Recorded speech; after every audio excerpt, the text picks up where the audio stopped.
구역장들 보니까 든든하죠. 네, 우리 좋은 선배 구역장님들이 또 후배 구역장들을 세우셔서 교회가 이렇게 건실하게 잘 쓰고 있어서 감사합니다. 예. 제가 군대에 있을 때 부대장이 종종 하던 얘기가 있어요. 그게 뭐냐면, 병사 여러분들 한 사람은 다른 부대 100명하고도 안 바꾼다. 우리 교회 구역장 한 분은 다른 교회 100명하고도 안 바꿔요. 예. 아주 귀한 사람들입니다. 예. 훈련도 많이 받았고 공부도 많이 하고 또 준비도 많이 된 또 선발된 구역장님이고, 그럼에도 불구하고 또 계속 지금도 열심히 공부하고 훈련받고 있는 분들입니다. 소중한 분들입니다. 계속해서 여러분들 우리 구역장님들을 위해서 격려해 주시고 또 힘도 실어주시고 기도도 해주시기를 바랍니다. 자, 구역에 대한 이야기를 하는데 구역의 부흥을 꿈꿔라 그랬습니다.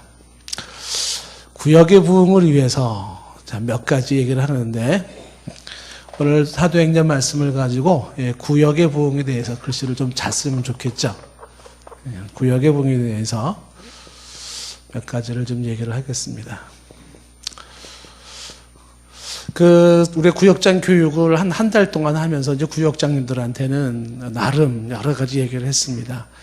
그래서 이제 구역장님들에게는 또 한번 복습의 시간이 될 수도 있겠고, 또 우리 구역원들에게는 이런 구역을 우리가 좀 한번 생각해 볼 수 있겠구나, 이렇게 생각했으면 좋겠습니다. 오늘 말씀을 보면서 한번 정리를 좀 해보자면, 오늘 2장 42절 말씀 보시면은 그들이 사도들의 가르침을 받아, 이렇게 시작되어 있어요. 그러니까 초대교회 때는 가정교회예요. 가정교회가 다시 말하면 구역이라고 생각하시면 되겠죠. 그래서 그 구역, 초대교회의 가정교회를 오늘날의 구역의 개념으로 생각하시면서 우리가 한번 정리해보면 초대교회의 모습에서 아주 좋은 모델을 우리가 보고 있는데, 첫 번째가 그들이 사도들의 가르침을 받았다. 그러니까 초대교회 가정교회 사람들은 사도들의 가르침을 받았다는 것입니다. 그래서 첫 번째로 이야기하고 싶은 게 뭐냐면 교육, 가르침을 받았다라고 하는 것은 교육이에요. 그래서 우리 구역이 부흥을 위해서는 교육이 있는 구역을 첫 번째 꼽고 싶습니다. 따라해 봅시다. 교육이 있는 구역. 그러니까 교육이 어떤 교육이냐면 사도의 가르침을 받는 그런 구역이에요. 그러니까 가르침을 받는다라고 하는 것은 가르침을 거부하는 게 아니라 배우려는 그런 자세가 되어 있었다라는 것입니다. 그러니까 구역의 부흥을 위해서 교육이 있는 구역을 얘기하는데 어떤 모습을 말씀하고 싶은 거냐면 배우려는 자세가 되어 있는 구역 식구들, 구역 식구들이 배우려는 자세를 갖고 있는 게 좋다. 교만한 사람일수록 배우려고 하지 않는다 그랬잖아요. 겸손한 사람일수록 배우려고 하는데, 그 배우려는 자세를 가져서 가르침을 받겠습니다, 이런 자세를 갖는 게 굉장히 중요하고 성숙하고 훌륭한 인품의 소유자입니다. 제가 종종 얘기를 하지만 배우려는 자세, 그걸 다른 말로 뭐라고 말하는 거냐면 배우려는 자세를 학자적 자세라는 거예요. 그러니까 학자들이 갖는 이 아주 품위 있는 자세가 뭐냐면 늘 배우려는 자세예요. 이 자세로서 구역이 어떻게 하든지 배우려고 하고 하나라도 더 배우려고 하는 그런 모습 속에 사도의 가르침을 받는 겁니다. 그래서 일단은 배우려고 하는 그런 자세가 있는 게 중요한데, 근데 이제 배움이라고 다 똑같은 배움이 아니니까 잘못된 배움도 있고요. 그리고 또 아주 쓸데없는 배움도 있습니다. 그러한 부질없는 혹은 이단 사상 같은 거, 이런 거를 배울 필요는 없습니다. 그래서 사도의 가르침을 받듯이 정통성이 있는, 권위 있는 그 가르침을 받는 게 중요하다라고 하는 것입니다. 그래서 우리 구역들이 부흥하기 위해서 잘 배우고, 그렇죠? 잘 배우고, 근데 무슨 말이 나올까요? 잘 가르치는 그런 구역이 되었으면 좋겠어요. 그래서 이제 이 구역에 대해서 제가 우리 구역을 꿈꾸는 구역 중에 하나가 뭐냐면, 좀 구역에서 교육이 계속 이루어졌으면 좋겠다. 교육이 이루어지는 구역이면 좋겠다. 이런 생각을 갖는 겁니다. 그래서 이 구역이 어떻게 교육이 이루어지나라고 할 때, 보통 구역에서 이루어지는 교육은 보통 학교나 이런 데서 이루어지는 구역하고 조금 차원이 다른 구역입니다. 그걸 뭐라고 얘기를 하냐 하면 한번 따라해 보세요. 균합법적인 교육. 그러니까 이제 교육에 있어서 성경 공부를 말할 수가 있는데 성경 공부하는 그런 구역이 됐으면 좋겠는데 귀납법적인 성경 공부가 있어요. 그리고 연역법적인 성경 공부가 있는데 요것이 이제 어떤 차이가 있냐면 우리가 구역을 통해서 기대할 수 있는 거는 귀납법적인 성경 공부를 꿈꿀 수가 있는 거죠. 귀납법적인 것이라고 하는 것은 여러 가지 사실을 나열해서 공통점으로 결론을 내는 거거든요. 사실들을 나열을 해서 그리고 거기서 이제 공통점으로 결론을 내는 거다. 우리가 흔히 예를 들기를 소크라테스는 죽었다. 공자도 죽었다. 나폴레옹도 죽었다. 소크라테스, 공자, 나폴레옹은 사람이다. 고로 사람은 죽는다. 이렇게 결론하는 거죠.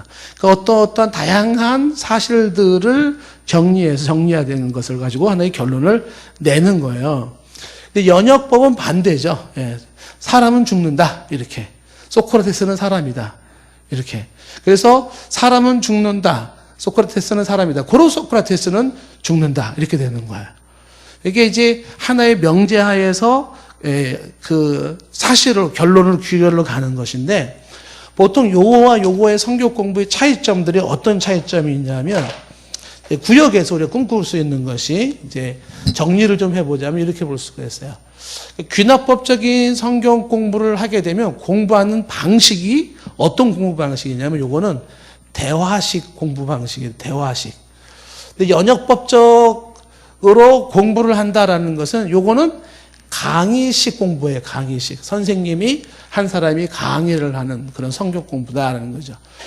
그랬을 때에 귀납법적인 이렇게 성경 공부를 하게 되면 두 번째 특징이 뭐냐면 요거는 참여자들의 역할. 다시 말하면 참여자들이 능동적으로 참여하는 거예요. 참여자의 능동성, 이렇게 능동적 참여 이렇게 말할 수가 있겠죠. 그런데 연역법적으로 하는 거는 참여자들이 능동적으로 하는 게 아니라 이건 참여자들이 수동적이에요. 수동적. 그러니까 예를 들면은 이제 제가 여러분에게 지금 강의하고 설교를 하면 이게 다 연역법적인 것으로 나가는 거예요. 근데 이제 귀납법적으로 하는 것은 구역원들이 같이 서로가 너 의견은 뭐야, 너 의견은 뭐야, 너 생각은 뭐야, 다양한 의견들. 그러면 이 이야기의 결론이 뭐지? 그러면 이런 결론을 내릴 수 있겠네? 이런 식으로 해서 대화하면서 참여자들이 능동적으로 참여한다라는 것입니다. 그래서 이 귀납법적인 요 성경 공부는 보통 소그룹에서 잘 이루어져요. 소그룹에서 잘 이루어지고, 그 다음에 이제 보통 연역법적 설교라는 것은 대그룹에서 이렇게 이루어진다. 그러니까 강의식이니까 대그룹에서 이루어진다는 것입니다. 이렇게 놓고 보았을 때의 귀납법적인 이 부분에서의 구역장의 역할은 뭘까요? 구역장의 역할은 여기는 구역장은 사회하고는 사회를 보거나 중재하는 구역장의 역할이에요. 구역장 역할. 그러니까 구역장이 굳이 뭐 다른 게 없어요. 그냥 사람들로 하여금 다양한 의견을 모을 수 있도록 사회 역할을 잘 해주면 되는 거예요. 근데 연역법적인 부분에 있어서는 구역장의 역할이 뭐겠습니까? 구역장이 강의를 해야 되거나 혹은 설교를 해야 돼요. 설교하는 구역장의 역할이에요. 그러니까 이제 보통 우리가 그 구역 모임에서 가지고 있는 건 대그룹이 아니라 소그룹이기 때문에 소그룹이라는 것은 보통 7명, 10명 안짝의 사람들을 다 말하는 거거든요. 그러니까 그런 사람들과 함께 성경 공부를 하는 거죠. 성경 공부를. 그래서 이제 귀납법적으로 성경 공부하기를 돕기 위해서 우리가 이제 고린도전서 말씀 설교를 하잖아요. 그럼 고린도전서 말씀을 쭉 보고 각자 자 A 너는 무슨 어떻게 생각해? B 너는 어떻게 생각해? C 너는 어떻게 생각해? D, 너는 어떻게 생각해? 그래? 이런 생각이 있어? 그럼 이런 거에 대한 공통점이 뭘까? 그럼 이런 결론을 내릴 수 있겠네? 이렇게. 이제 이거는 사회자인 구역장이 뭐 큰 어떤 걸 요구하지 않아요. 그냥, 그러면 이제 김 집사님 얘기해 보시겠어요? 그래? 그럴 수도 있겠네. 요 말씀 어떻게 이해하셨어요? 이 집사님 말씀해 보시겠습니까? 최 집사님 말씀해 보죠. 그래요? 그럴 수도 있겠네요. 자, 이런 식으로 해서 하나의 결론으로 그러면 이제 우리는 어떻게 하면 좋을까요? 성경에 이런 내용이 있고 이런 교훈을 주었는데 그럼 우리는 어떻게 하면 좋을까요? 이렇게 결론을 내려가는 거죠. 이런 성경 공부가 있었으면 좋겠다라는 것이죠. 근데 이걸 연역법적으로 한다 그러면은 구역장이 이제 선생님이 돼가지고서 강의해야 돼요. 제가 지금 여러분이 강의하듯이 쭉 강의를 해야 되고, 참여하는 구역원들은 수동적으로 들어야 되고, 메모하고, 듣고 메모하고 이렇게 되는 거죠. 이게 아니다라는 거예요. 귀납법적인 성경 공부를 우리가 할 수 있겠다.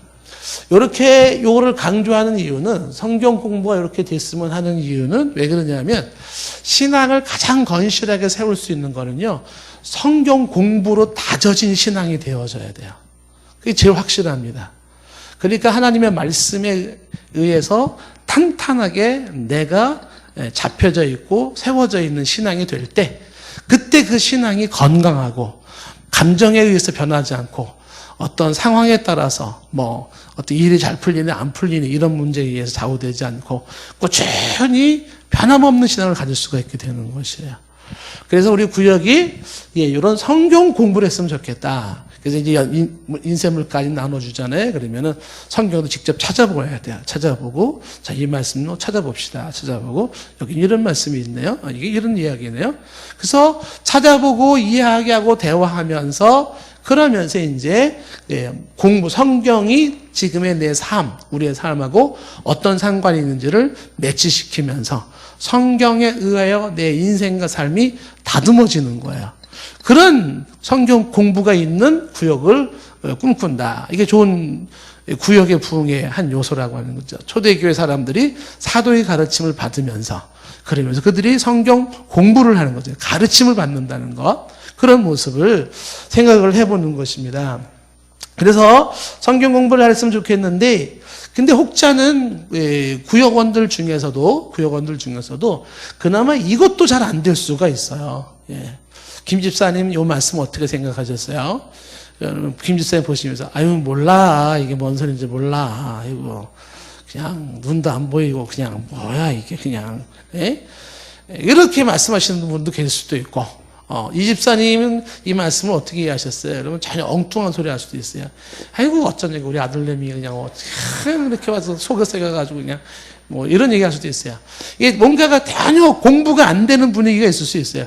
그런 경우에는 간단하게 구역장이 이제 강의식을 할 수 있겠지만, 그러나 뭔가 공부가 되는 사람들은요, 펜을 들고 그 다음에 성경을 펴고 노트를 펴고 줄을 긋고 표시하고 자기 의견 제시하고 교환하고 하면서 성경 공부를 통하여서 말씀이 하나둘 내 삶의 체계를 잡아가게 하는 것, 이런 구역을 꿈꾸고 있어요. 그래서 이런 구역이 되어지면 좋겠다라는 거 하는 것입니다. 자, 두 번째, 지금 이제 사도행전 말씀 보면은 사도의 가르침을 받았다라는 게 있었고요. 그 다음에 42절에 보니까 두 번째는요, 서로 교제하고 했습니다. 교제하고. 그러니까 어떤 구역을 원하냐 하면 교제하는 구역이에요. 교제하는 구역. 따라합시다. 교제하는 구역. 그러니까 구역의 부흥을 우리가 꿈꾼다라고 할 때 교육이 있는 구역을 통해서, 그 다음에 교제가 있는 구역을 통해서 서로 교제하고, 교제라는 게 코이노냐라고 말씀드렸잖아요. 근데 이 교제를 이야기할 때 이제 우리가 특히 신경을 써야 되는 게 뭐냐면, 이 교제를 얘기할 때 뭐 신경을 써야 되냐면, 교제가 인격적인 교제를 추구해야 돼. 인격적인 교제.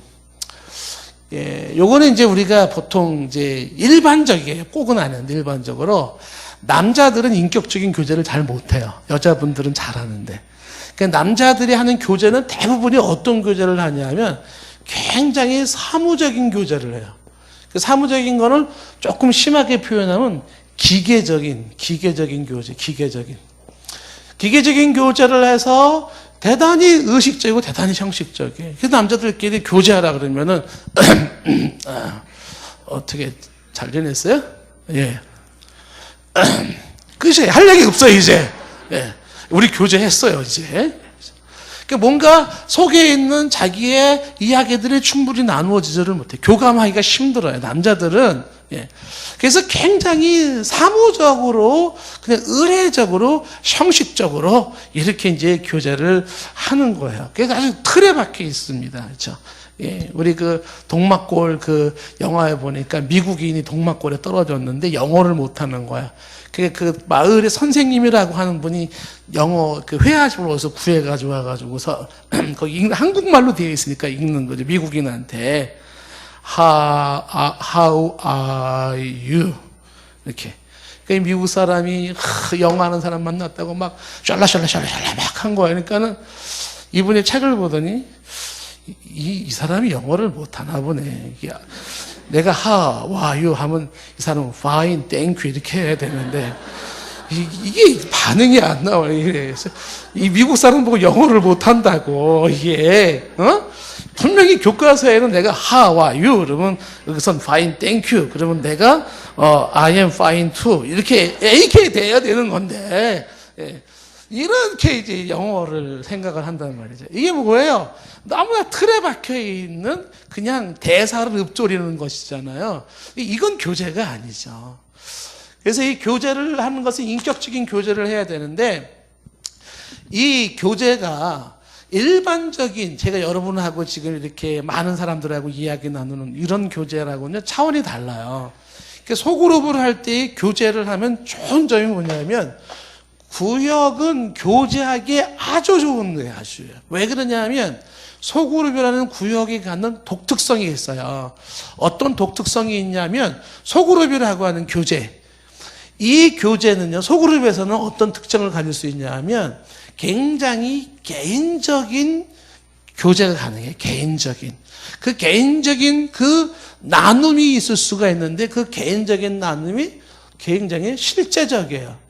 실제적인 나눔이 이루어지고 있습니다. 그러면서 또한 이 초고그룹에서는요, 그 구제, 이것이 굉장히 상호적인, 요런 교제가 가능해요.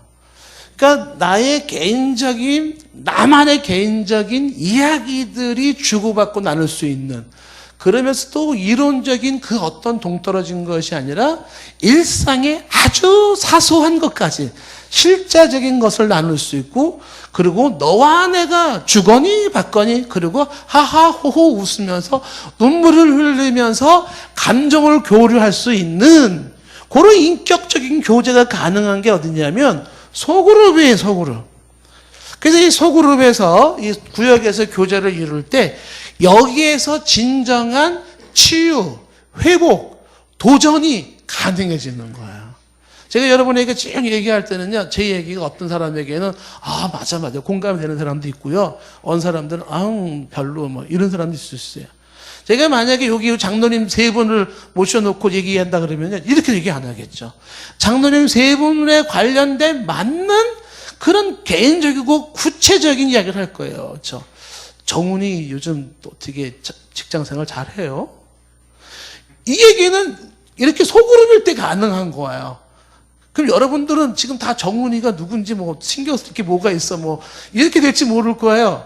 그러니까 이 소그룹에서만 가질 수 있는 것이 아주 개인적인 그러면서도 실제적인 상호적인 교제가 이룰 수 있는데 이런 게 잘 이루어질 때에 기대할 수 있는 구역의 부흥이다라고 하는 것입니다. 그래서 이런 교제를 위해서 저와 여러분들이 가져야 될 것이 뭐냐면 이런 구역의 실질적인 교제를 위해서 제가 이제 구역에 대한 기대 중에 하나가 유명무실한 구역을 원하지 않고요. 정말 효과적이고 그다음에 실질적인 구역이 되기를 원하거든요. 그러면 이런 모습이 되기 위해서 정말 교육다운 교육이 구역에서 이루어졌으면 좋겠다. 성경 공부다운 성경 공부. 그다음에 동시에 교제도 제대로 좀 이루어졌으면 좋겠다.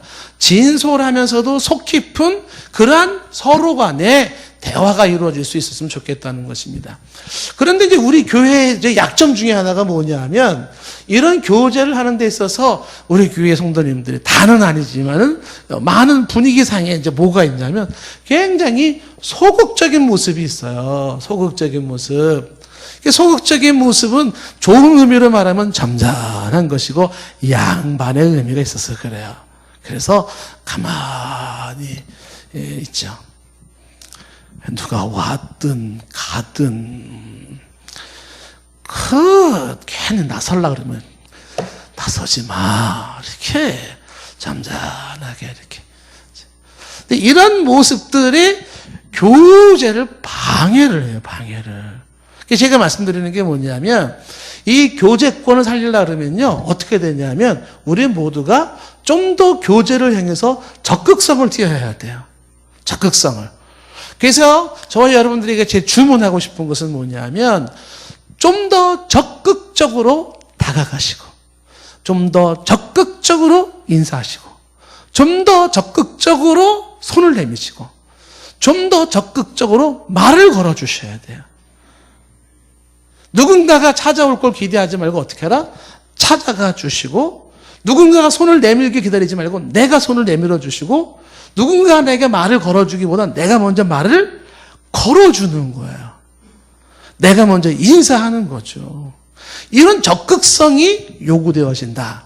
그게 왜 사람들이 이렇게 적극적이라는 게 막 무례하고 막 이런 주도적으로 막 설치라는 그런 의미가 아니잖아요. 근데 왜 이렇게 적극적이지 못하고 소극적으로 주저할까? 그냥 양반의식이라는 것도 있을 수 있겠지만, 또 하나가 뭐냐면 자신이 없는 거죠. 그냥 괜히 나섰다가 괜히 또 그냥 안 나선만 못할 수도 있으니까 주저하는 거죠. 근데 이런 모습은 좋지는 않다라고 하는 것입니다. 그래서 요거는 이제 우리가 반드시 극복하고 넘어가야 돼요. 그러니까 교회에서도 이제 우리가 성도들이 교제권을 가다 보면은, 낯선 사람, 처음 오신 분들이나 조금 이제 거리가 있는 사람들은요, 그건 찬바람에 쉥쉥 일기가 쉬워요, 이렇게. 예, 그러면은 이제 그분들은, 아, 여긴 내가 낄 곳이 아니구나, 이런 생각이 딱 들게 되는 거거든요. 그러니까 그걸 깨야 된다란 말이에요. 그러니까 그냥 편한 사람들끼리만 하하호호 하고 지내는데, 이게 이제 보통 일반적인 모습이긴 해요. 어디를 가든지 그래요.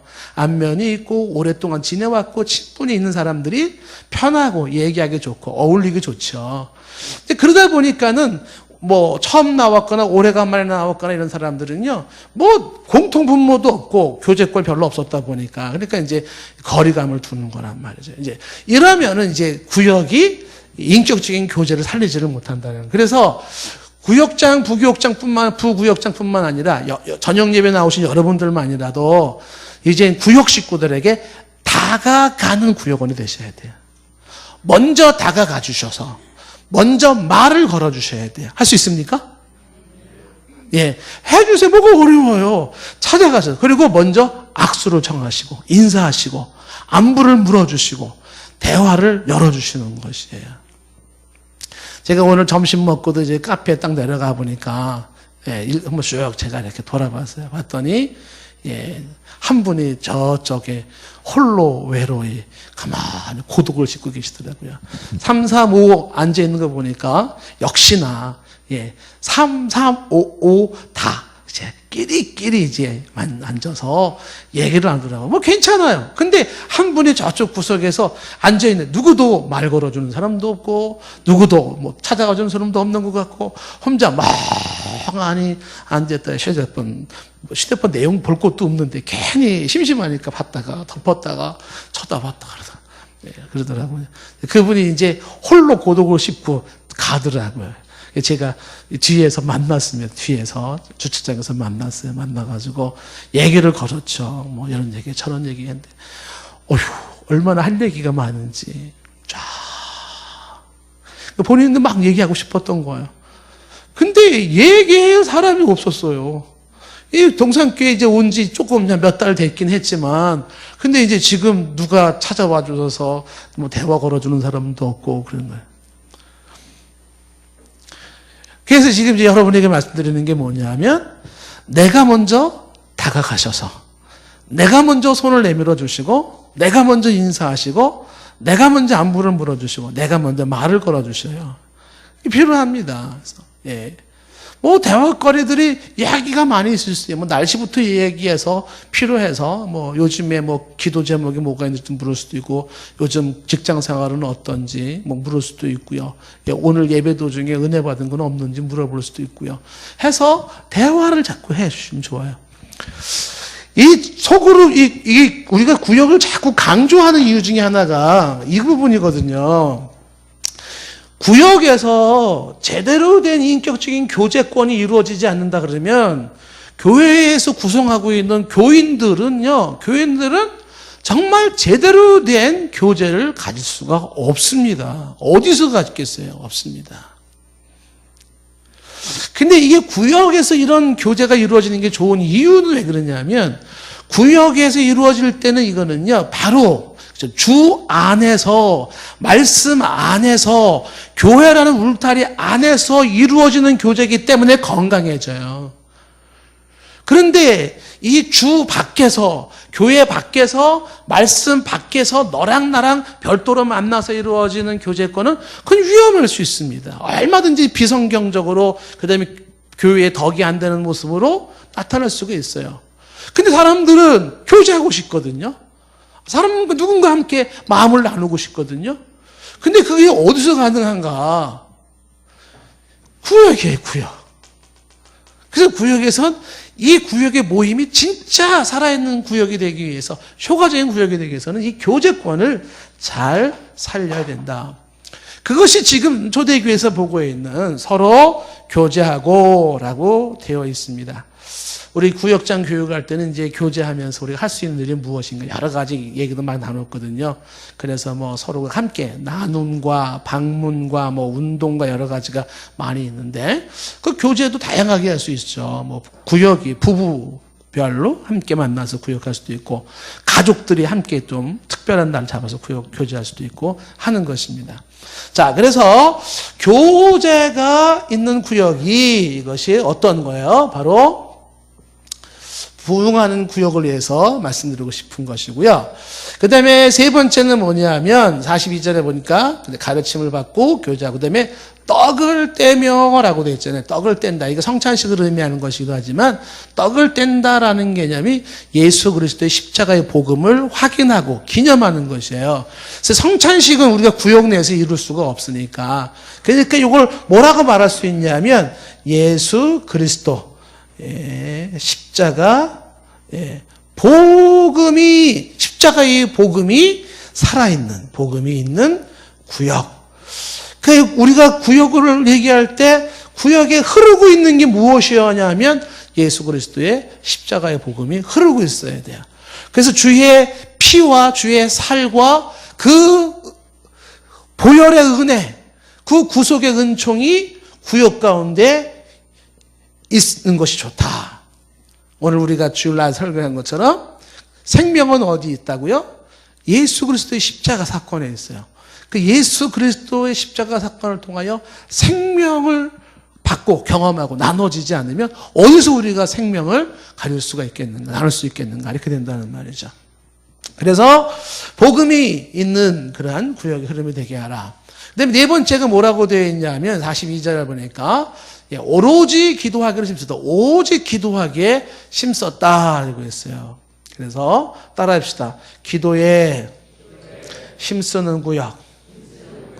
우리가 구역의 부흥을 위해서 네 번째로 주목할 것은 기도에 힘쓰는 구역이죠. 오직 기도에 전혀 힘쓰는 그런 모습들이죠. 사도행전의 모습들은 기도하는 모습이었지 않습니까?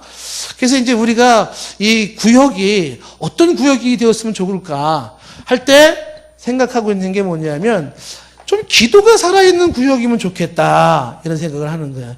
기도가 살아있으면 좋겠다라는 것입니다. 그래서 어떻게 좀 이 기도를 할 수 있을까, 이제 이게 고민거리인 것입니다. 그래서 이 구역에서 기도할 때 여러분들이 신경을 써야 되는 것이 뭐냐면, 첫 번째는요, 구역에서 기도할 때 중요한 거는 아까 말한 것처럼 사무적, 기계적인, 형식적인 그런 기도 추구하지 마시고요, 진솔한 기도를 추구하셔야 돼요. 진솔한 기도. 그 기도의 생명은 진솔함이에요. 아주 정직하게, 진지하게 그렇게 회를 추구해 주셔야 된다라는 것이고요. 그 다음에 구역에서 기도할 때 진솔한 기도, 그러니까 막 의례적인 기도하지 마세요. 정말 뭐 이렇게 막 틀에 박혀 있는 기도, 막 이런 거 하지 마시고요.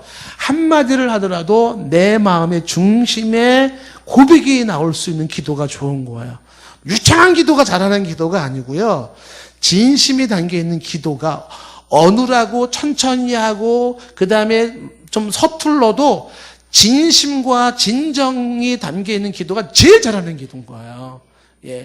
막 유창한 기도를 하더라도 거기에 진심과 정성과 그 마음이 담겨 있지 않으면 그 기도는요, 바리새인 기도예요. 그건 꽝이에요. 주님은 그런 휘황찬란한 것에서 주님은 속지를 않으세요. 그렇게 속지 않아요.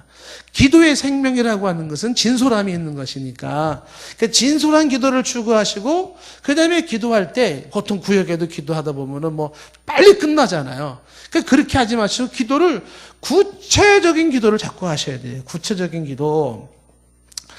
구체적인 기도를 해서 기도 내용이 하나 둘 세부적인 내용들이 충분히 나누어지는 게 좋아요. 충분히 나눠지는 게 좋다. 제가 느끼는 아쉬움 중에 하나가 바로 이런 부분인데 좀 더 구체적인 내용들을 충분히 나눴으면 좋겠다라는 것입니다. 우리 주보에 이제 기도 제목을 누를 때도 그냥 이렇게 큰 게 뭐 이 땅에 평화를 주시고 복음화를 주시고 이런 식으로 하다 보면은 끝나. 기도가 굉장히 간단해져요. 말 그대로 이 땅에 복음화가 이루어지게 하시고 끝이에요. 그런 게 아니라 구체적으로 기도하기 위해서 제 기도 제목을 자꾸 바꾸려고 하는 게 뭐냐면 예를 들어서 뭐 이번 주 토요일 날에 우리가 청년들이 예리를 수련회를 갑니다. 그럼 그걸 놓고서 이제 기도하는 거죠. 교회가 잘 되게 하시고 부흥되게 하시고 뭐 이렇게 기도하는 것이 아니라 교회에 이런 계획이 있는데 청년들의 모임이 있습니다. 인소라는 목사님에게 지혜를 주셨고 청년들이 많이 참석하게 하시고 그리고 오고 가면서 안전할 수 있게 하시고 말씀을 필 때 깨달음이 있게 하시고 청년들이 그걸 통해서 복음을 경험하게 하시고 하나가 되게 하시며 성령에 충만하게 하옵시고 그 다음에 거기서 구체적으로 청년들을 이름을 부르는 거죠. 누구는 어떻게 붙잡아 주시고 누구에게 어떻게 도우시고 청년 중에는 지금 이런 스케줄 때문에 참석하지 못하는 사람이 있다고 하는데 그 스케줄을 도와주셔서 풀어지게 하시고 청년에만 기도를 하더라도 많은 기도를 할 수가 있어요. 그런 식으로 기도를 구체적으로 기도를 하면 좋겠다. 근데 이 구체적인 충분한 기도는요, 말 그대로 이 충분한 기도는 기도 시간을 확보를 해야 돼요, 확보를. 그 기도 시간 확보라는 거는 충분한 기도 시간을 확보해야 된다. 그래서 기도 시간을 짧게 확보하지 마시고 기도 시간을 길게 하면 좋은데, 자, 이런 기도를 하면서 구역에서는 기도 방식을 다양하게 할 수가 있어요. 다양한 기도 방식을 써라. 다양하게 하라. 그러니까 우리가 기도 방식에 대해서 일반적으로 얘기하면은 뭐 주여 3창 부르고 뭐 기도합시다. 주여 1창 부르고 기도합시다. 주여 1창이라는 건 저는 처음 들었어요. 우리 김재성 목사님 주여 1창 부르시고 2창도 있네. 주여 2창? 2창은 없네? 1창까지 있는 거예요? 3창은 들어봤거든요. 주여 3창은. 1창. 아주 틀에 박혀 있는 이제 그런 모습의 기도를 하기 좋거든요. 예. 우리 저쪽에 이제 시와에 거기는 기도할 때 항상 처음에 부르짖을 처음 메시지가 뭐냐면 아버지! 이렇게 기도하는 데가 있어요. 거기는 모든 기도는 아버지! 그러니까 아버지 1창 부르고 기도하겠습니다. 아버지! 이렇게. 거기서는 주여 했다가는 우리 교인 맞아? 이거 이렇게. 거기가 기도마다 다 이렇게 차이점이 있는데 우리가 이제 기도의 다양성이라는 것에서 지금 이제 우리 교구장들한테는 제가 이제 일전에 한번 교육을 시켰지만 아마 익숙치는 못할 거야. 구역은요 소수잖아요. 보통 구역 식구들이 이렇게 하면 3-4명 모이는 데서 장로님들 3분 모여서 주여 3창 부르고 기도합시다. 뭐 주여 1창 부르고 기도합시다. 그러면은 장로님들이 3창 할 것 같아요? 안 할 것 같아요?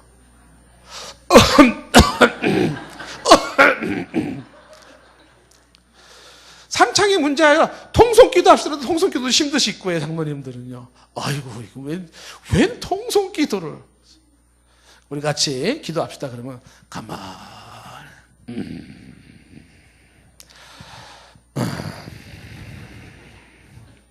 이게 편할 수도 있어요. 기도 스타일이 다양할 수 있지 않습니까? 근데 구역에서는요, 보통 합심해서 통성기도 할 수도 있어요. 그런데 그게 쉽지는 않을 겁니다. 가정에서 한다든지, 뭐, 특히 카페에서 모인 사람들은요, 카페에서 모이면, 구역 모이면, 뭐, 찬송도 못 부르잖아요. 이만 막, 손님들 방해되니까. 근데 거기서 뭐 통성기도를 하겠습니까? 카페에서 주여 3창 불렀다가 뭐 손님 다 쫓아내려고요? 그 기도의 방식을 할 때 좋은 게 뭐냐면, 진솔하게 구체적으로 충분히 기도하기 위해서 좋은 게 뭐냐면 대화식 기도라는 게 있잖아요. 대화식 기도. 대화식 기도가 있고, 그 다음에 어떤 기도 주제에 대해서 주제별 대표 기도를 하는 거예요, 대표 기도. 그 대화식 기도라는 거는 예를 들어서 청년회가 이번에 수련회를 갑니다. 그러면 이 수련회 관련돼서 하고 싶은 사람들이 그냥 자유롭게 기도하는 거예요. 이렇게 있으면 이제 한 사람이 기도한단 말이죠. 우리 청년회를 위해서 우리 기도하도록 하겠습니다. 둘이 구역 예배 드리는 거, 대화식 기도를 하겠습니다. 그럼 누군가 가만히 있다가 생각나는 데 기도하는 거죠. 이번 청년회 때 성령이 충만하기를 바랍니다. 그리고 이 사람이 또 하고 싶은 얘기 하는 거. 청년회 이번 수련회에 대해서 무슨 거 말하고 싶으세요? 어떤 기도를? 많은 인원들이 모여서 같이 교제를 나눴으면 좋겠습니다. 아멘. 그리고 또 가만히 있다가 또 생각나는 거죠. 아, 차편이 이왕이면 좋은 차편이 좀 이루어졌으면 좋겠습니다. 또 기다리는 거죠. 이 사람 생각나면 또 뭐 얘기하는 거예요. 이번에 생각 안 하면 또 내가 생각나는 게 또 있어요. 그럼 내가 또 하는 거죠. 가가지고 딴짓거리 하지 않게 하옵소서. 뭐, 기도할 수 있겠죠. 그러니까 3명이든 4명이든 이렇게 어떤 주제에 대해서 자연스럽게 대화하듯이 기도하는 거죠. 그러면 기도 시간을 충분히 오래 할 수가 있어요. 그게 3명이면 3명, 4명이면 4명. 순서, 돌림 기도 말고요. 그 돌림 기도도 좋은 게 뭐냐면 사람들이 대화식 기도에 익숙치 못하면 돌림 기도를 하면 좋아요. 자, 오른쪽부터 이렇게 돌아가면서 기도하도록 하겠습니다. 기도하고, 이렇게 돌아가고. 그것도 한 방법일 수는 있어요. 주제를 딱 주는 거죠. 예를 들어서 우리나라의 동성애를 위해서 좀 기도했으면 좋겠습니다. 우리 교회에 지금 주차장 확보를 위해서 애를 쓰고 있는 주차장 확보를 위해서 기도했으면 좋겠습니다. 돌아가면서 쭉쭉쭉 기도할 수 있겠죠. 예? 학생들을 위해서, 중고등부를 위해서 여러 가지가. 또 우리 중에 병든 사람 누가 있는데, 혹은 가정에 애로사항이 누가 있는데 그 부분을 위해서 기도하도록 하겠습니다. 해서 그런 기도를 대화하듯이 할 수 있고, 그 대화식 기도는 돌림 기도랑은 차이점이 뭐냐면 돌림 기도는 순서대로 하잖아요. 돌림 기도. 근데 이거는 대화식 기도는 그냥 순서 없이 이렇게 주거니 받거니 할 수 있어요. 그런 기도할 수 있고, 돌림 기도를 한다라고 하는 것은 이제 말 그대로 이제 돌아가면서 기도하죠. 그래서 보통 대화식 기도 시키면은 보통 사람들이 익숙치 않기 때문에 거의 돌림 기도를 하더라고요. 이쪽에서 하면 바로 그 다음 사람이 순서야. 알아서 다 돌아가면서 해요, 이렇게.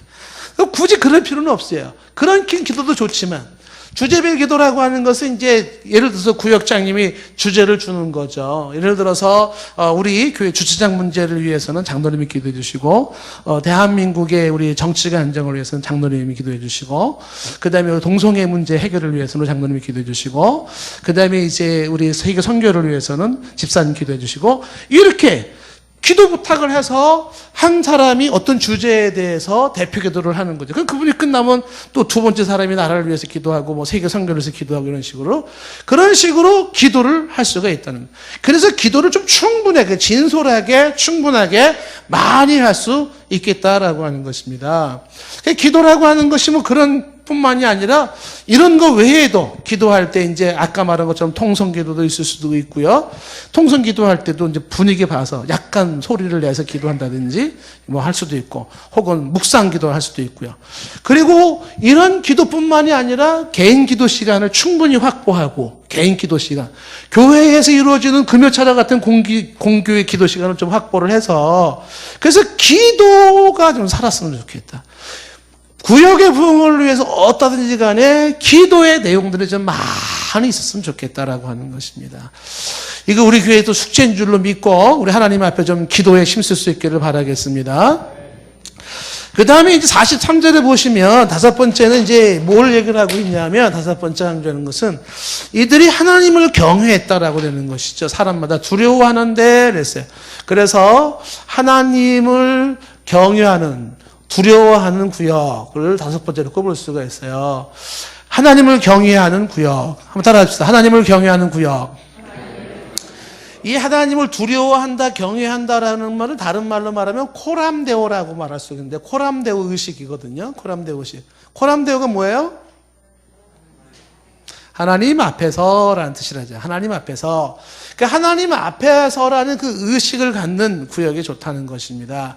하나님을 두려워할 줄 알고 하나님 앞에서 조심스러운 마음을 갖고 하나님 앞에서 신중하고 하나님 앞에 나아가고 하나님 앞에 서고 하나님 앞에 머리를 조아리고 하나님 앞에 무릎을 꿇는 거죠. 하나님을 높이고 하나님을 찬양하는 그 의식 속에 하나님에 대한 두려움, 경외함이 있는 그러한 구역이 좋다는, 찬양을 하더라도 기도를 하더라도 예배를 드리더라도 뭘 하더라도 구역원들이 늘 하나님을 경외하는 그 모습이 있는 것이 좋다는 거죠. 조금 이 비유가 적절치 못할지 모르겠지만 애미 없는 자식, 애미 없는 자식같이 이런 표현이 있는 것처럼 하나님 아버지도 모르는 망나니 같은 신앙, 이런 것들을 배제하는 거예요. 어찌 부모 자식도 없는 자식같이, 어찌 하나님 아버지가 없는 망나니같이 그렇게 문란하고 그렇게 망가질 수 있겠는가, 이런 말이 나올 수가 있거든요. 그런 거를 배제하시는 게 뭐냐면 하나님을 경외하는 것이죠. 그렇죠? 여섯 번째는 뭐라고 되어 있냐 하면 지금 43절에 보면 사도들로 말미암아 기사와 표적이 많이 나타나니 이랬습니다. 그 기사와 표적이 있는 구역인데 그 기사와 표적이 있는 구역을 저는 다른 말로 이렇게 바꿔 말할 수가 있어요. 간증이 있는 구역, 이렇게. 그 구역에 간증이 많이 있으면 좋아요. 오늘날의 어떤 기적 표적이라고 하는 걸 너무 연연하지 마시고 내 삶 속에서 경험되어진 많은 간증이 있는 구역이 좋다. 구역 식구들이 만날 때마다 하나님이 나를 향해서 하신 일들, 내 영혼이 경험했던 것들, 배웠던 것들, 은혜 받은 것들 있잖아요. 그렇죠? 얼마나 좋습니까? 새벽 예배 말씀에 참 은혜 받는다는 분들이 참 여러분들이 말씀을 하세요. 새벽 말씀이 그 말씀이 너무 귀하대요. 그래가지고 어떤 분은 창세기서부터 지금 녹음 다 했잖아요. 공부하세요, 그거 가지고. 그 공부를 하시면서 이거는 돈 내고 배워도 이거는 정말 아깝지 않다. 그런 분이 계십니다. 이게 그렇게 뭔가 이 사람들이 열심히 그렇게 공부를 하는데 그런 것들이 다 간증으로 나오는 간증으로. 난 오늘 말씀을 통해서 이걸 깨달았습니다. 내게 이런 은혜가 있었습니다. 성령의 열매가 어떻게 이루어졌는지, 내가 어떤 상황에서 어떻게 이 상황을 극복했는지, 내 마음속의 상황, 이 분주함과 혼란스러움과 분노와 슬픔과 좌절을 어떻게 극복하고 나갔었는지, 어떻게 일상에서 하나님이 나를 붙잡아 주셨는지, 이런 간증들이 많이 있는 그런 구역이죠. 그래서 우리 구역장들부터 제가 지금 생각하는 것 중에 하나가 뭐냐면 우리 동산교회 성도님들에게 제가 정말 그 노트를 하나 만들어주고 싶은 게 뭐냐면 감사 노트 만들어주고 싶어요. 감사 노트. 이 감사 노트는 다른 말로 말하면 간증 노트일 수가 있는데 구역 식구들 만나면 반드시 묻고 싶은 거 이거 물으세요. 한 주간 지나면서 감사했던 거 3가지씩 말해봅시다. 감사한 거 얘기를 해요. 감사한 거. 자, 우리 장로님들 한번 여쭤보겠습니다. 이게 앞에 앉으셔서 죄송합니다. 우리 장로님들 지난 한 주간 다 생각하면 3가지는 필요 없고요. 한 가지는 감사했던 거. 난 이건 참 너무 감사했다. 감사한 거 있으면 뭐가 있었는지. 우리 장로님 생각하는 도중에 먼저 여기부터 이제 지난 주간에 한 주간이 지나면서 뭐 많죠, 뭐 그렇죠? 한 가지만 감사한 게 있으면 뭐가 있었어요? 지난주에 저희 가족들이 한 자리에 모여서 즐겁게 지낸 것이 감사합니다. 한 자리에 모여서 즐겁게 지낸 게 감사했답니다. 장로님 한 주간 지난주에는 제일 감사했던 게 또 뭐가 있어요? 평창 올림픽을 잘 봐가지고. 평창 올림픽을 잘 봐서 감사했다. 장로님 뭐 감사하셨어요? 별일 없이 잘 지내서. 별일 없이 잘 지내서 감사했어요. 장로님 뭐 감사했어요? 이제 다 친구들도 나이가 드니까 이제 타기하는 친구들이 가끔 생겨요. 그런 와중에서도 내가 건강하게 아직까지도 활동할 수 있다는 걸 생각할 적에 하나님께 감사드립니다. 친구분들이 타기하신 분들이 많은데 그래도 장로님 이렇게 건강하게 활동할 수 있다는 게 감사해요. 이거를 자꾸 하셔야 돼요. 왜 이거를 굳이 빨간 글씨를 써가지고 노트를 해놨냐면 왜 그런지 아시겠죠? 굉장히 지금 급하고 필요하고 중요한 부분이기 때문에 그래. 우리 입에서 많이 나와야 되는 게 뭐냐면 감사가 많이 나와야 돼요. 그래서 구역 모임할 때마다 구역장님들은 꼭 한 가지 이상씩 물어주셔야 됩니다. 꼭 물어주셔야 돼요. 감사한 거. 그러면 꼭 감사한 거 얘기하다 보면 꼭 토를 다는 사람이 있어요. 감사하긴 한데, 근데 이놈의 인간이 그 얘기는 하지 말고, 이놈의 인간이 뒷얘기 하지 말고, 그런데 그 뒷얘기는 하지 말고 그냥 감사한 것만 얘기해요. 감사한 것만. 그게 하나님 앞에서 간증이죠. 내주 주신 은혜 이런 거 저런 거 얘기를 하는 것이에요. 그 간증이 좀 많이 있을수록 부흥이 된다라는 것입니다. 자, 그다음에 7번째는 뭐냐면 7번째는 협동이 잘 되는 구역이에요. 협동이 잘 되는 구역. 그 협동이 잘 되는 구역이라고 하는 것은 잘 되는 구역. 지금 뭐라고 되어 있냐면 믿는 사람이 다 함께 있어라고 되어 있잖아요. 함께 있어라는 거죠. 있어야 할 때 같이 있어주는 거예요. 해야 할 때 같이 해주는 거, 동참해주는 겁니다. 협동이 잘 되는 구역이죠. 이것이 왜 필요하냐면 오늘날 사람들은 협동, 참여, 협력이 잘 안 되는 추세라고 말씀을 드렸죠. 요즘 사람들은요, 뭔가 함께 협력하고 동참하는 거 굉장히 약해요. 굉장히 개인 플레이가 강하고 이기적인 게 강해요. 자기중심적이에요. 그래서 뭔가 협력한다는 건 굉장히 힘든 시기에 우리가 살고 있어요.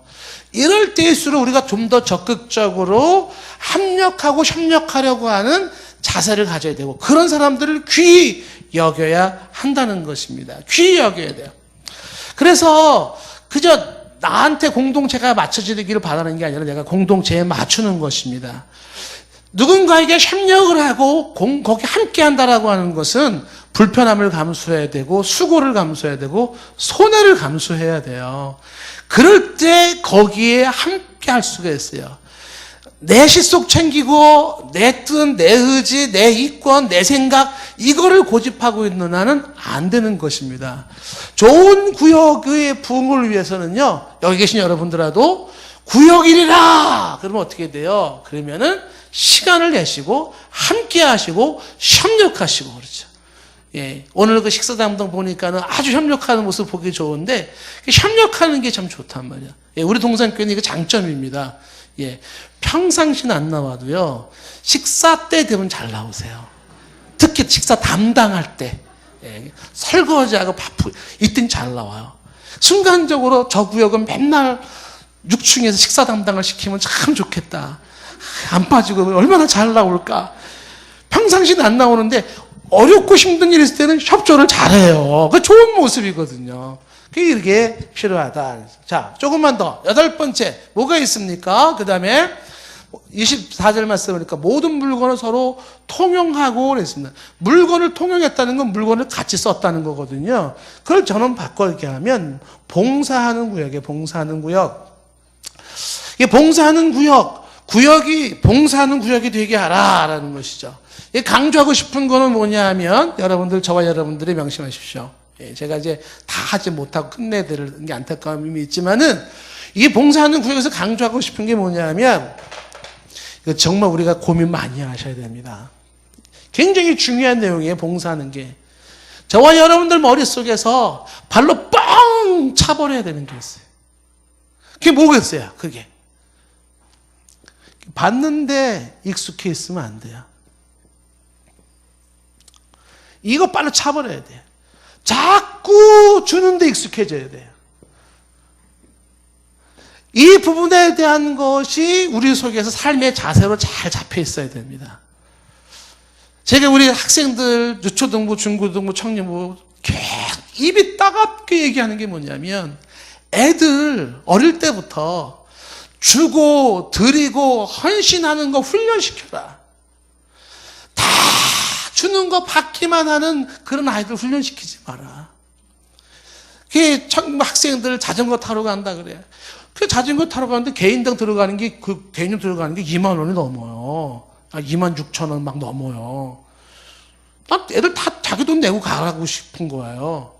그러면 또 이제 교육부에 뭐 투자가 어쩌니 뭐 애들이 그러면 안 가고 어쩌고 그러면 2만 6천 원 다 돈을 대줘야 되는 거예요. 근데 그게 교육적 효과가 좋지 않다는 거예요. 그래서 애들한테 돈을 좀 그럼 일부라도 내게 해라. 그래서 10,000원, 15,000원.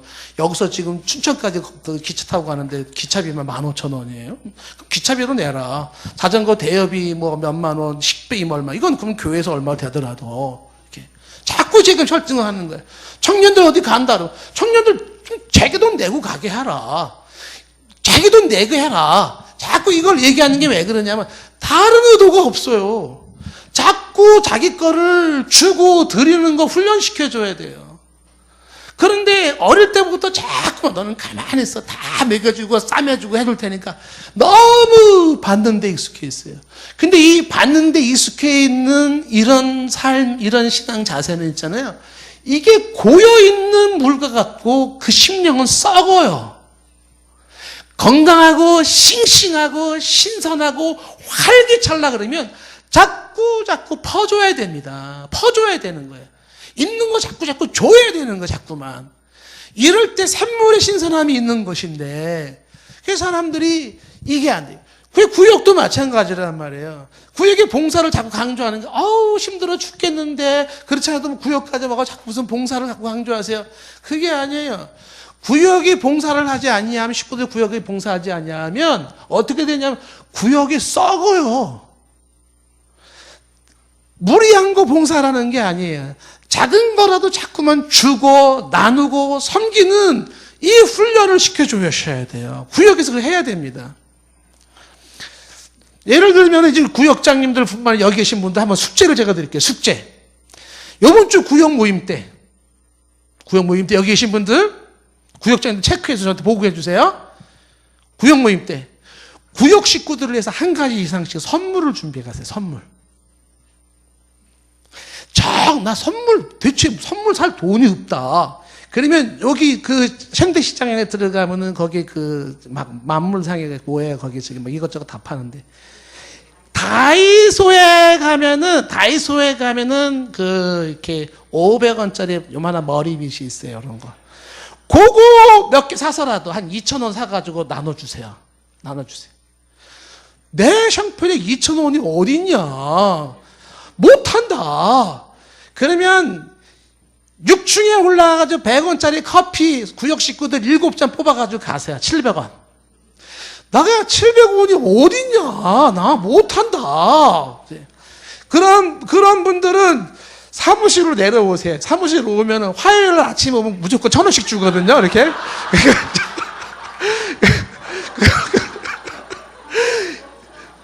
이유를 묻지 무조건 주거든요. 그러니까 오셔요. 이렇게. 그래서 줄 테니까 자꾸 주세요. 손수건도 있고 아니면 집에서 정 줄 거 없으면 집에서 김치 좀 싸가지고 와서 나눠주시든지 아니면 집에서 해왔 먹던 거 뭐 이런 거 좀 가지고 와서 주든지 자꾸 나눠주는 거 훈련을 해야 돼요. 우리 목사님들 모이면 시찰 모임을 하면은 저쪽 이정현 목사님은 꼭 뭘 싸가지고 오세요. 꼭 가져와가지고 오세요. 우리 교회에서 바자회 했는데 남은 것들에서 쌀 한 포씩 뭐 가져오기도 하고 뭘 가져오면 너무 잘 줘요. 그리고 본인이 올 때마다 사람들 목사님들 올 때마다 줄 게 없으면 뭘 주냐면 돈도 줘요. 돈도 사모님들을 너무 잘 섬깁니다. 근데 그 목사님은 목사님뿐만 아니라 언론 목사님들 이런 분들을 때마다 챙기시는데 아주 훌륭하신 것 같아요. 참 부끄러워집니다. 그분 앞에 쓰면은. 그게 뭐냐면 자꾸 베푸는 게 익숙해져 있는 것이에요. 할 수 있는 봉사하는 구역은 나눠주시고 섬기시고 주시고 하는 거예요. 그렇죠.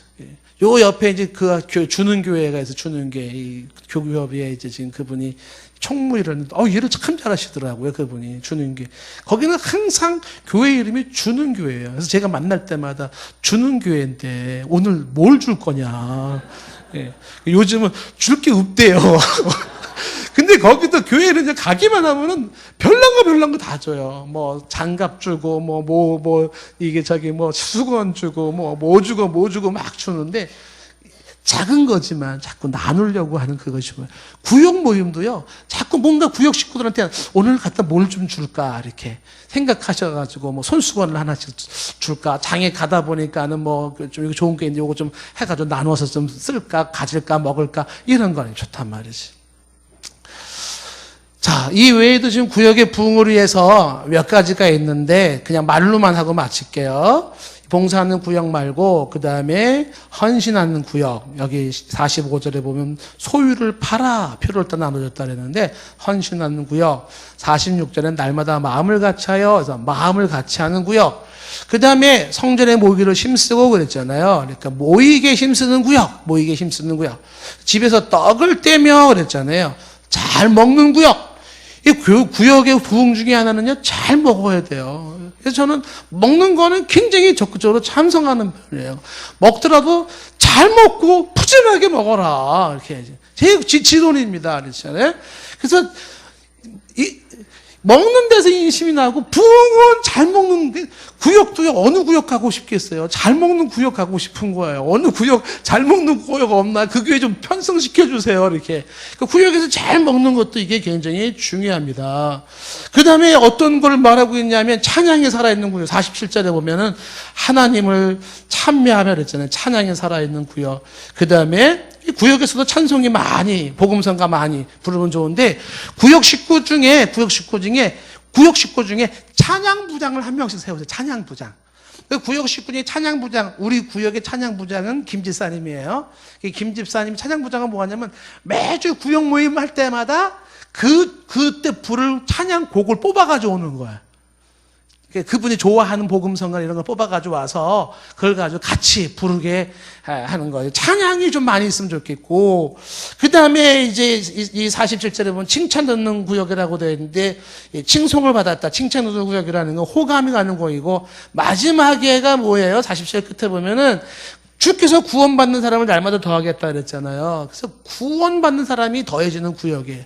전도가 이루어져서 구원받는 사람이 더 많아지는 구역. 그래서 우리 구역장들에게 구역 이후 초청의 날 이런 거 해라, 구역끼리. 그래서 구역 이후 초청의 날 해가지고 준비 기도하고, 이후 초청자 명단 쓰고, 초청된 사람들을 VIP로 섬기고, 구역원들이 담당하는 거예요. 4월 15일 날 우리 구역은 이후 초청의 날입니다. 그래서 한 달 동안 막 준비 기도 해가지고서요, 당일날 집 앞에다가 풍선 걸어놓고, A 집사님, 찬양 담당 집사님 찬양 준비하시고, 음식 담당 B 집사님 하시고, C 집사님 간증 준비하시고, D 집사님 복음 영상 준비하시고, 그 다음에 또 선물 또 준비하시고, 또 선물도 이제 새로 오신 분들 VIP를 모셔야 돼요. 선물도 다른 게 필요 없어요. 정할 게 없으면 예쁜 종이에다가 구역 식구들이 한마디씩 쓰면 돼요.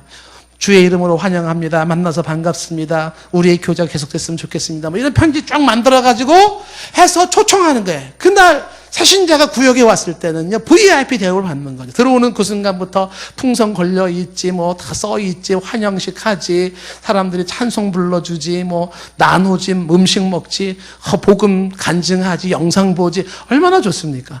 이런 식으로 해서라도 우리 구역을 통하여서 한 명이라도 자꾸 구원받는 사람이 늘어나게 하자.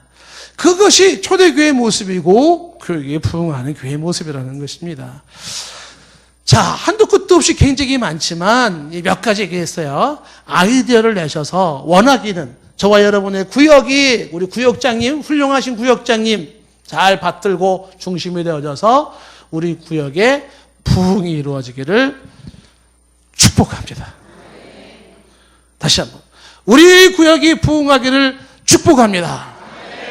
따라해보세요. 주여, 우리의 구역이 부흥하게 하옵소서. 손을 나만 들면 안 되잖아요. 부흥하게 하옵소서. 소리 높여. 아멘. 남이 보면 이 공산당 무슨 이렇게 모였나 이렇게 생각할지 모르겠어요. 정말 실속이 있고 효과적인 구역이 됐으면 좋겠어요. 기도하겠습니다. 살아있는 구역이 되게 하여 주시옵고, 시간마다 하나님이 임재하시고 성령의 역사와 응답이 있는 구역이 되게 하옵소서. 가고 싶고 머물고 싶고 떠나기 싫고 그곳에서 치료받고 회복되어지고 말씀해 주는 역사와 성령의 역사가 있는 그런 구역, 그리고 많은 사람들을 세우고 영혼을 구원하는 진실로 초대교회 같은 살아있는 구역이 되게 하여 주시옵소서. 좀처럼 뜻하는 대로 안 된다 할지라도 낙심하지 말게 하시고 도전하게 하시고 기도하며 나갈진대 하나님이 은혜를 주실 줄로 믿습니다. 예수님의 이름으로 기도드리옵나이다. 아멘.